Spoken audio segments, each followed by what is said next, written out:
সবুজ শ্যামল গাছে ভরা একটি গ্রাম। নাম তার সাম্যগ্রাম।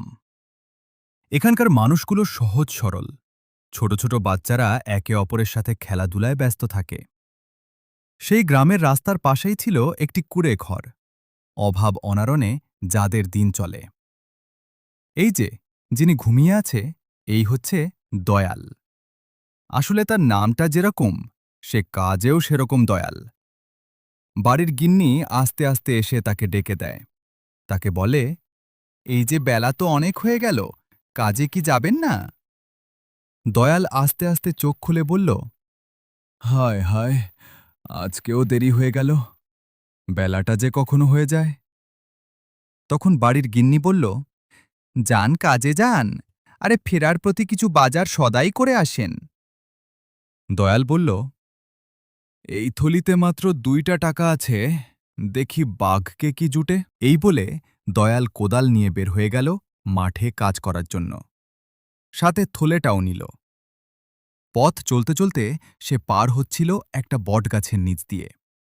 সে দেখতে পেল বটগাছের নিচে একটা সাধু বাবা। তখন আচমকায় সাধু বাবা দাঁড়িয়ে গেল এবং বলল, বাবা, 2 দিন ধরে কিছু খাই না, কিছু টাকা দিবা? তখন দয়াল বলল, কি আর বলবো, থলিতে তো আছে মাত্র 2টা টাকা, আপনাকে দিয়ে দিলে বাজার সদাই করব কি করে? তারপরেও দয়াল আর কিছু না ভেবে সেই 2 টাকাই দিয়ে দিল। তারপর কোদাল দিয়ে চলতে শুরু করল। হাঁটতে হাঁটতে একসময় মাঠে চলে আসলো। তারপর আস্তে আস্তে মাটি কাটা শুরু করে দিল। কাটতে কাটতে হঠাৎ চেয়ে দেখতে পেল একটা স্বর্ণের বক্স, যেখানে ছিল শত শত মোহর। সে মনে মনে ভাবল, এই গরিবের দিকে খোদা চেয়েছেন। এই বলে দয়াল বক্সটা নিয়ে বাড়ির দিকে চলল।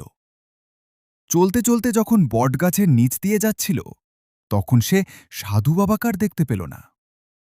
সে মনে মনে ভাবল, এখনই তো দেখলাম, হঠাৎ গেল কই?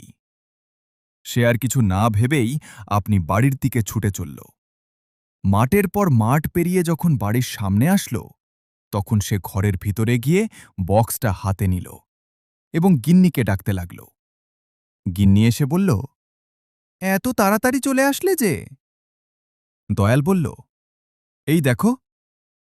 গিন্নি তো দেখে অবাক। এভাবে 2জন খুশিতে আত্মহারা হয়ে যায়। তারপর তাদের সুখের সংসার ফিরে আসে। সংসারে আর কোনো অভাব অনটন রইল না। আসলে তখন যেটা সাধু বাবা ছিল, ওইটা আসলে কোনো সাধক হবা না, এটাটা ছিল একটা দরবেশ। সাধু বাবার সেজে দয়ালের পরীক্ষা নিচ্ছিল।